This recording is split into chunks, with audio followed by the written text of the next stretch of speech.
Hi everyone, this is Tuplex. Welcome back to Felsbrunn. I've been working through the night. As you can see here, it's nighttime. I've gotten all the fields seeded. We have grass on field 19, which you can't see unless you turn it on specifically. And it's just because if you have the whole map with grass turned on, it looks pretty ugly. Ugh. So that's why it's normally turned off. Anyway, 19 is growing grass. Let's turn that back off again. There we go. 18 is growing canola, and 11 and 13 are also growing canola. I decided just to plant the same crop on all the arable fields. Weeding, lime, all that stuff is in good shape. We do need... I fertilized first and then seeded, so now we can put down another layer of fertilizer. Yeah, so here I am with my seeder. I think I washed it already. Yeah, it's already clean, and I did the maintenance on it, so it's ready to go next time. And then I was just over here in field 7 doing a spraying contract while the seeding was going on, to make a few extra bucks, and that's done now, so we can take this back to the farm, and then I'll use this tractor to do the fertilizing on the other fields. I was spraying herbicide for those contracts, which is why I have the sprayer hooked up. Yeah, I'm going the right way. Let's, should I speed up time? Yeah, I think I should. I'll put the time on 15 while we're doing the fertilizing, just so we'll get to the morning hours a little bit more quickly. So I was using the sprayer for this, and I think I'm just going to use the sprayer purely for weeding. And I'll just keep it loaded with herbicide. And then I'll use the other fertilizer I'll use solid fertilizer on the fields, so I can use the other equipment for that.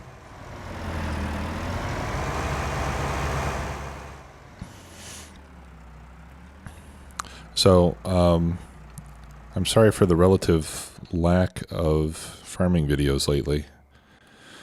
I've been kind of busy.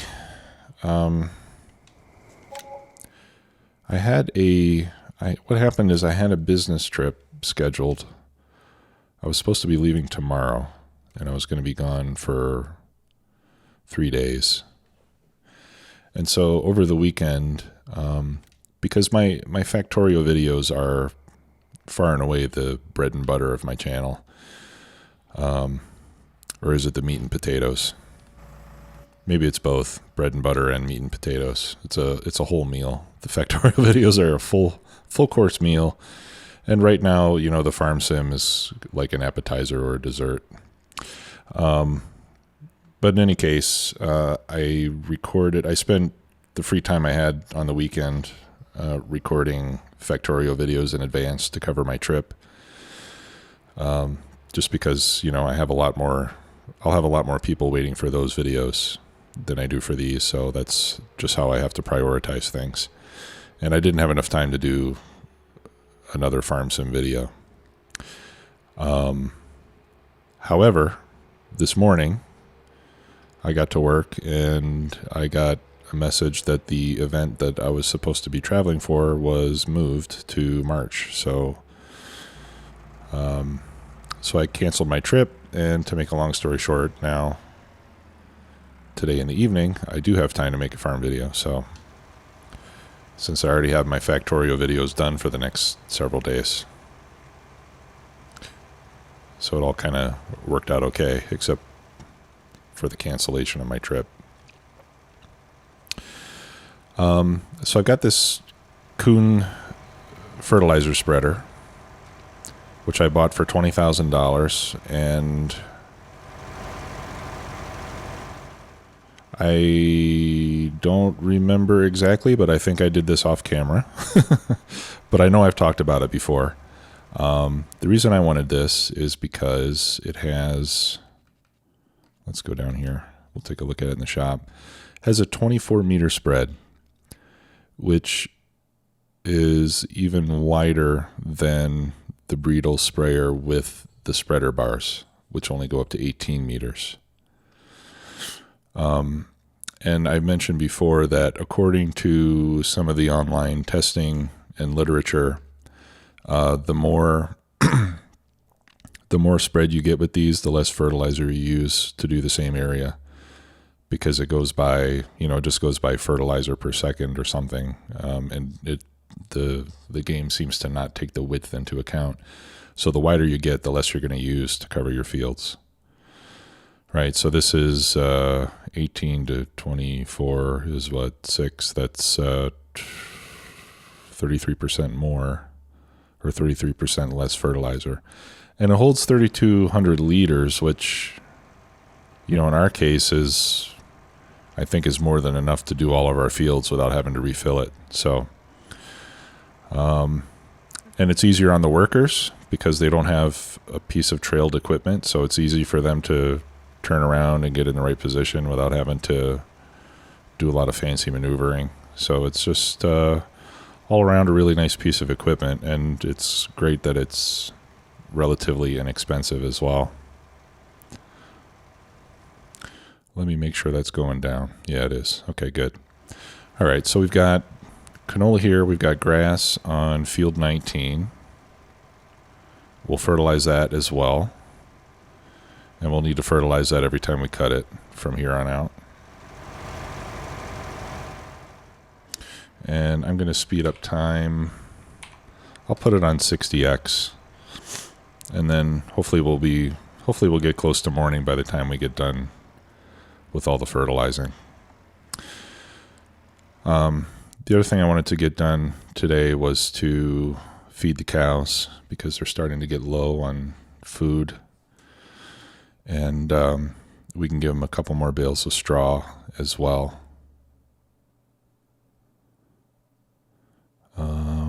They're doing fine on water. Looks like we need to clean the food trough again as well, but that's fairly quick. But I'm going to have to wait until this machine is available before I can do that. So maybe while this is going on, we can see if there's any other good contracts to do. We've got lots of harvesting contracts, and it might just be me, but it seems like when I change the economy to easy, I feel like we're still getting normal mode money for the contracts. Because none of these are, the only ones that pay more than 10 grand are potatoes and sugar beets, and I'm not doing those. It's too much driving around. Baling, no. Transporting, not interested. All we've got are harvesting, and the only ones that pay any money that really interest me are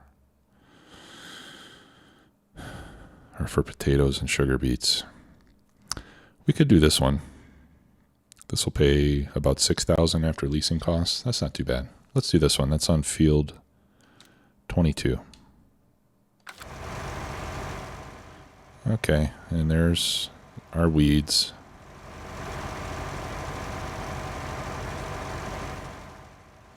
There's our grass sprouting up. That's awesome. So let me slow. I'll put it on 30.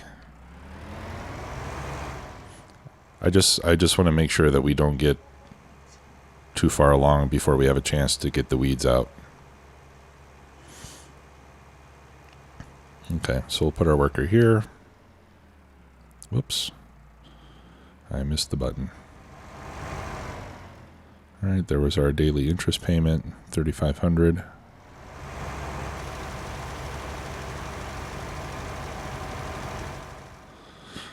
Okay. Oh, and we have weeds in the grass. I might be able to use the weeder on this field. Actually, we could put the case on that job.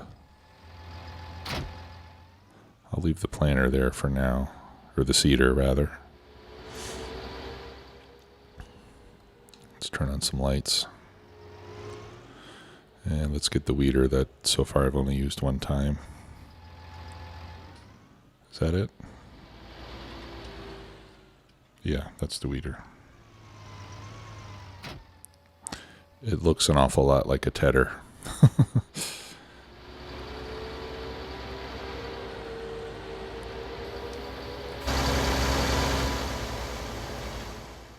Okay, and we can actually use this on both of these fields, since there's no crop sprouting up yet. So yeah, I'll put this back on 1 times speed, so that way I can get the weeding done without having to go to narrow tires. And the weeding is a little bit slow because it moves at the same speed as the sprayer, but there's less width, so it does take a while to get done. But we save money on herbicide by doing it this way, so I think that probably makes it worth it. Okay, yeah, we're going to have to weed everything. I might use the sprayer on the big field just because of the time, but anyway, let's get to work on this contract. I don't have traffic turned on, so I think I'm going to forego the use of the header trailer.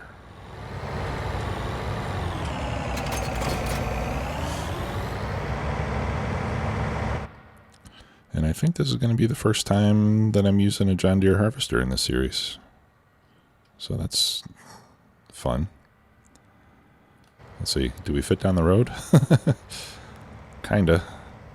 What field are we going to? It was 22. Oh yeah, it's right here. Nice. And the grain goes to Port Southeast, which is also fairly close by, so that worked out pretty well.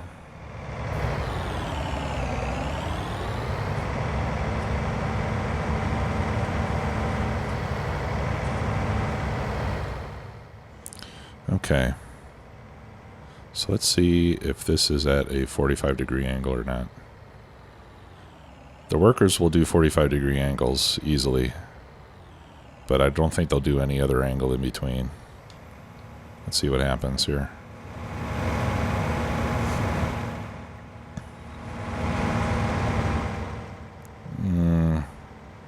No, it's not quite 45, it looks like.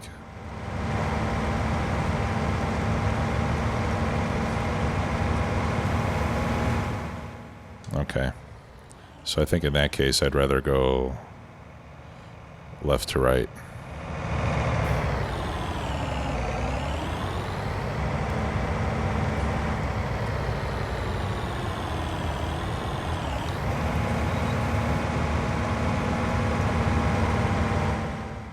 Okay. And then we've got another John Deere to carry the crop. And which is this? Oh, I think this is the big agroliner. This is the one that holds 40,000 or so. The Kroger TD 302. Let's see.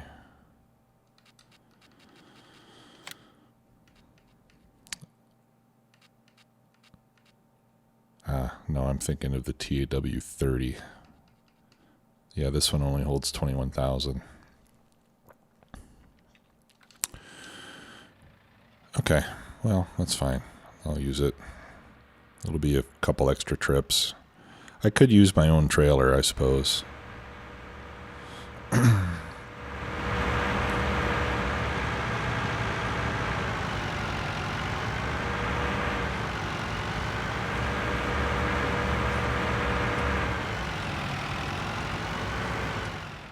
But we'll just use this one.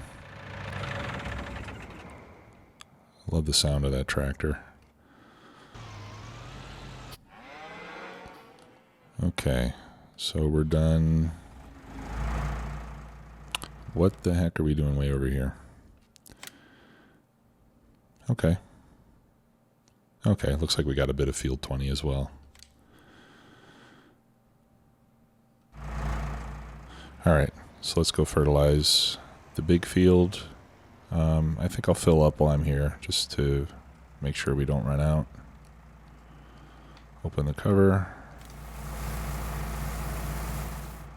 There we go.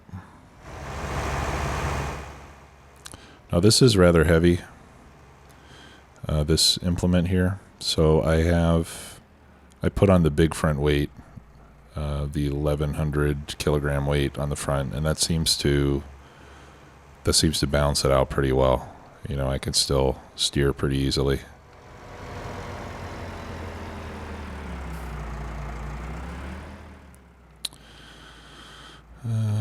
Yeah, we'll just start going this way.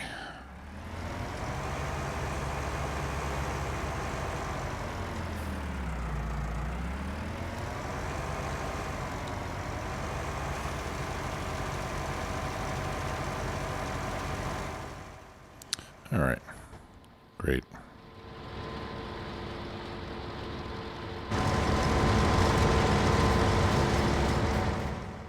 Okay, this only has one application of fertilizer, so the yield won't be that big, which I suppose is good because that means it'll be fewer trips back and forth to drop things off. See how we're doing on our weeding. Making good progress. As I said, it is a bit slow, but I'm pretty sure that the cost of the worker is a lot less than the cost of the herbicide, so.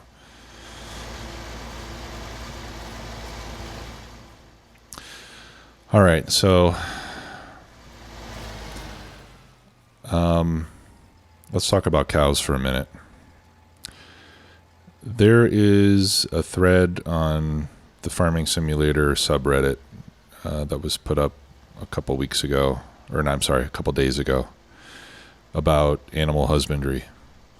And I can't remember the name of the guy that posted it, but he posted a spreadsheet where he calculated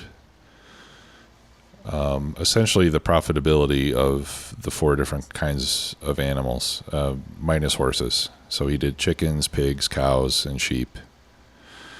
And the analysis looks really good. He got like the base production and consumption and price numbers out of the game code.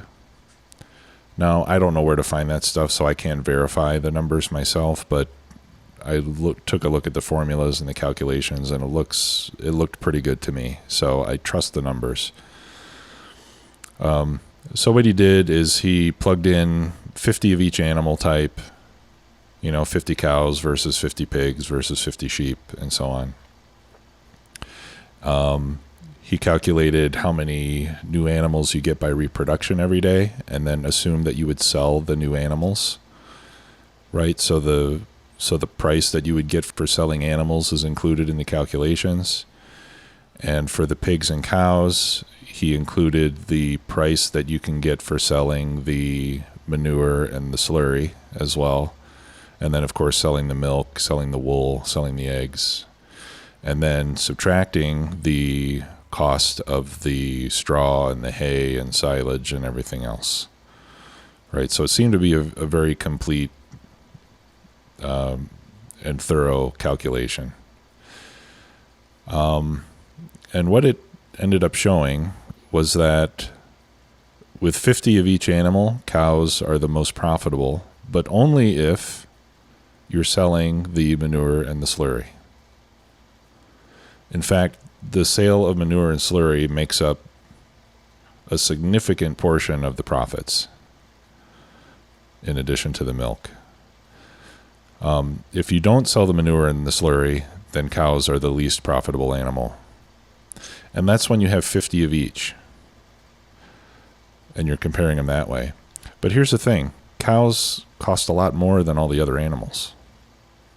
So 50 cows will cost, what do they cost? They're $2,500 each. And so what, 75? No, I don't know. My math brain's a little fried right now. They'll cost a lot more money than it'll cost to buy 50 pigs, which are only $1,500 each, right? And here's the other thing. You can't sell the manure in the slurry unless you own the BGA, right? So here's the biogas plant. If you want to buy it, that's $565,000 on this map. And if you don't own it, you can't sell that stuff. Now, you can use it in your fields, but they don't produce that much. And, you know, there might be enough manure and slurry in there to get this field done one time. And then you're going to have to wait days and days before you have enough to do it again. So I took the spreadsheet and then I plugged it in. I said, okay, well, I've got 21 cows now. Right? And for the price of 21 cows, I could have bought 35 pigs or 35 sheep or something like 1,300 chickens.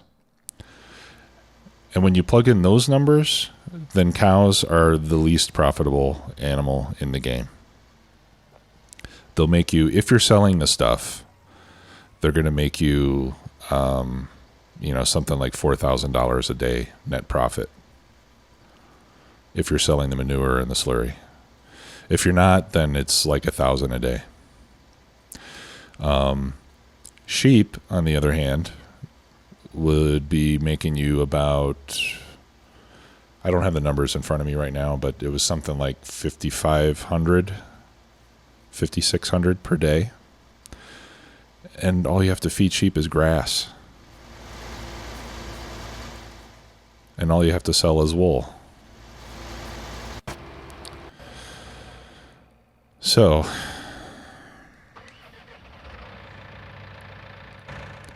why the heck am I doing all this work with cows when they're the least profitable animal in the game? Now, I mean, when you have a lot of cows, if you have the same number of cows as you do the other animals, then yeah, it's a good thing to do. But when you're thinking about opportunity costs and where your investment is going, and comparing equal investment to equal investment, and even equal investment in the animals, you're probably still spending a lot more money to get cows going than you are for those other animals because you need a lot more equipment, right? For sheep, all you need is a mower and a loading wagon and the water tank, and you got it nailed. So what does all this mean? Well, number one, I'm kind of disappointed that it works out this way because it doesn't make sense.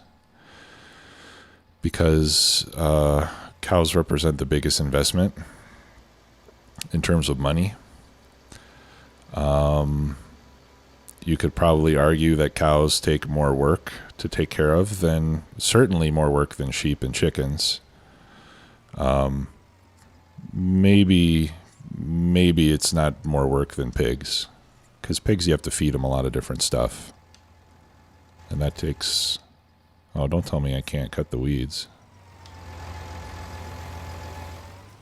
Or I just can't cut the weeds. I can't do the weeds with a worker on the grass field.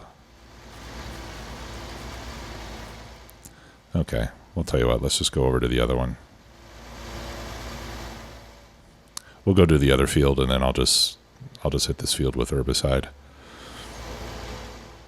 Or I'll just let the weeds grow and we'll cut them with the mower when we cut the grass. Maybe I'll just do that. No, I'll spray them.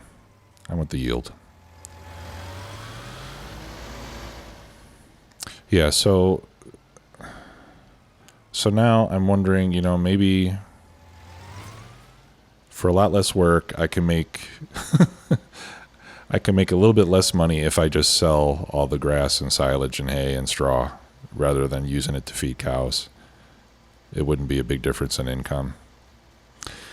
So anyway, I'm hoping that Giants will rebalance this in a patch at some point. Because like I said, it doesn't seem balanced the way that it is right now. I don't think it should rely so heavily on selling the manure and the slurry to make a good profit. I think selling the milk should be the focus. And yeah, if you could sell that stuff and make a little bit of extra cash, then that's great. But I don't think that should represent 40 or 50% of your income from the animals. That seems a little too much, especially since it costs so bloody much to buy the BGA. Now, if you could sell it at the BGA without having to own it, that seems like that would make sense. But the way that it is now, I don't know why anybody would want to do cows, because it's something different. I mean, it's kind of cool. Maybe if you think the other animals are too simple or whatever. But in 17, in FS17 and FS15, getting to cow farming was kind of like an end game goal, because that's where it takes a lot of investment. It takes some time to build up to it, to get the equipment and everything that you need to do it properly. And then once you're doing it, you're rewarded with a pretty nice, mostly passive income from it, But now the income's just not there. So, and at least at this point in this game, I'm still at the point where I kind of want to maximize my return for the amount of time that I put into things, because, we're still trying to build up the farm and get more fields and bigger and cooler equipment. So I'm thinking that I might sell the cows and get sheep instead. And we can use that field to feed the grass to sheep. Let me know what you guys think. Maybe take a look at that thread, look at those calculations. And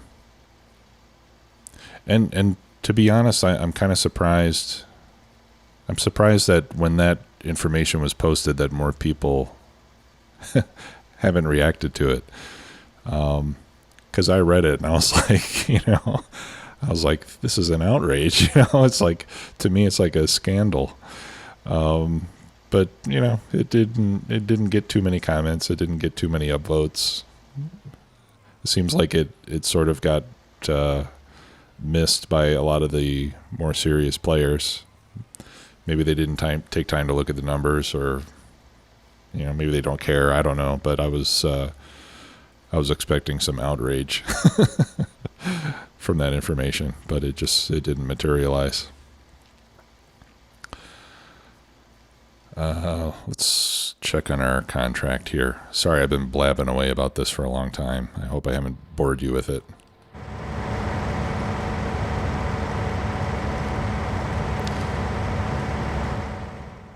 Oh, chickens. Let's say I have 20 cows, 2,500 each. That's $50,000, right? Well, chickens cost $50 a piece. So for $50,000, you can buy 1,000 chickens. And according to that spreadsheet, 1,000 chickens will make something like $30,000 a day worth of eggs.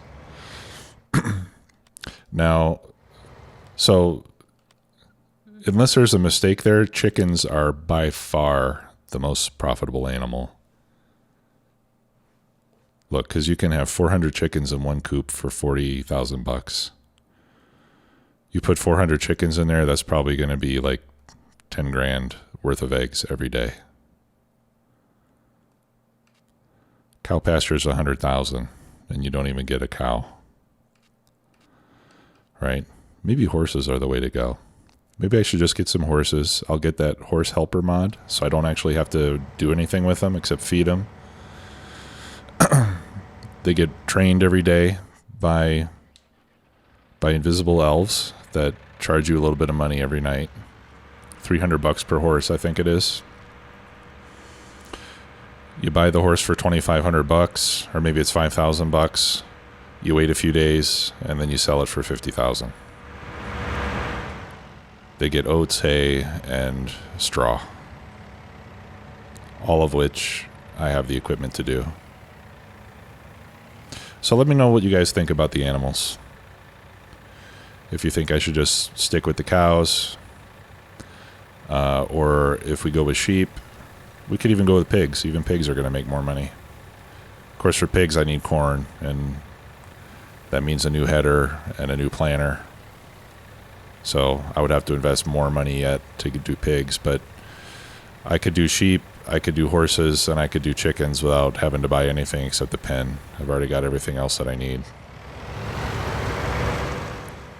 So I am interested to know your opinions.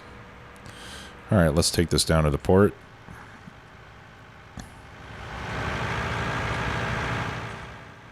I do like the sound of this. It has a kind of a more, I don't know, a more throaty sound than my case does. I will say this, though. The John Deere equipment seems to be at another higher level of pricing than all the other brands, you know, for what you get. So I'm not too tempted to buy any John Deere equipment, to be honest, because it doesn't seem like a great value. But I think in future series I might do like themed farms where I try to stick with the same brand of equipment as much as possible. You know, so maybe I'll do a Case farm, maybe I'll do a John Deere farm, New Holland, Fendt, Massey. You know, with all of those brands, you can do, you know, you can get a good portion of your vehicles from the same brand without having to resort to something else. I think it might put like an interesting constraint on the gameplay, and make the choices of equipment a little more challenging, because you're not always going to be able to find, you know, the perfect sweet spot of horsepower and features and so on. So it might make an interesting challenge. You know, and if I did a John Deere farm, one of the challenges would be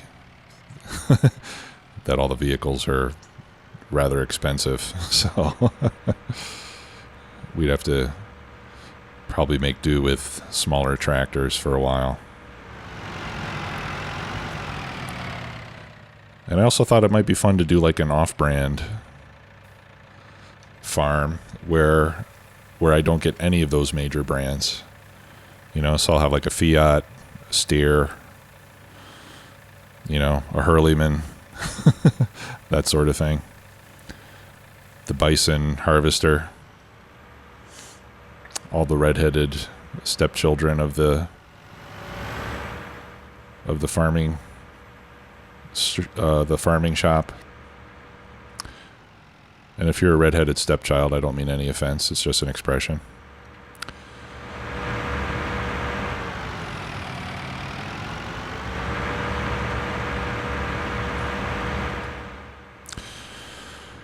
All right, so hopefully you didn't mind that this whole episode was in darkness.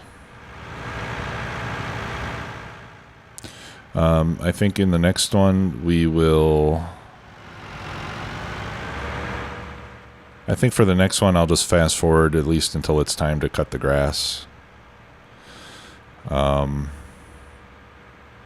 maybe to the point that we're ready to harvest, so we can start harvesting the fields and get some more money rolling in. And hopefully after this next harvest, I'll have enough to actually update the harvester. And for upgrading the harvester, I'm gonna take a serious look at leasing. You know, I've never really, except for just occasional use stuff, I've never really given any serious thought to leasing. But you know, for something as expensive as a harvester, I don't know, it might be a good idea. Like if I can use it 10 or 15 times, because we're not going to be getting the high-end harvester, we'll be getting a mid-range harvester. In fact, let's take a quick look at it right now while it's on my mind. Right, so if I get the other Russell mash, that's 300,000, and I can lease it 15,000 up front, 3,000 a day, and 6,300 per hour. So let's say it takes 2 hours to harvest my fields.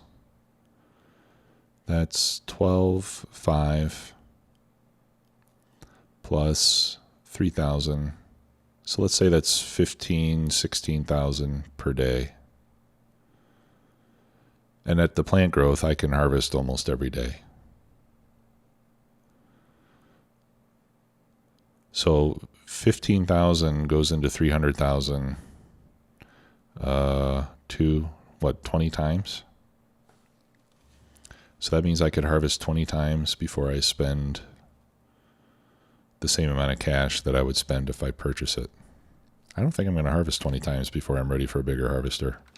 I mean, how many times have I harvested so far? 5 or 6? See, that's what I'm saying. Maybe leasing's not such a bad idea. So let me know what you think about that too. Maybe I just lease it, and after 10 harvests, I buy the big New Holland or the big Ideal harvester as my end game harvesting tool. Might be a good strategy, and then I have cash on hand to upgrade some of my other equipment, buy more fields. Seems to me that might be a good strategy. Oh, and here's the other thing. When I sell the harvester I have now, that's going to pay, that would pay for several harvests worth of leasing costs. So, okay. Well, I think that's enough for today. Thanks a lot, everybody, for watching. I really appreciate it, as I always do, and look forward to your comments. And we'll see you again soon. Take care now. Bye-bye.